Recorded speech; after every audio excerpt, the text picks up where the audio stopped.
Eu estou e sempre estarei em eterna construção.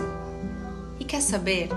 Eu nem vou me desculpar por isso, porque tem gente que vai se incomodar com quem você quer ser ou com quem você é. Vai se incomodar com o tamanho da sua saia, com as suas roupas, com seus amigos, com o seu trabalho, com as escolhas que você faz, simplesmente porque você não cabe nesse molde que é só delas. Mas não é sobre agradar, é sobre evoluir, sobre ser quem você quer ser e não o que esperam que você seja. Cada dia eu erro, eu acerto, eu mudo, eu ajusto, mas eu sigo sempre, porque quem está em construção acaba incomodando quem parou no mesmo lugar.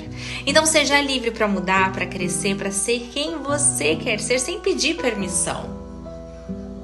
E lembre, quem te julga não te constrói.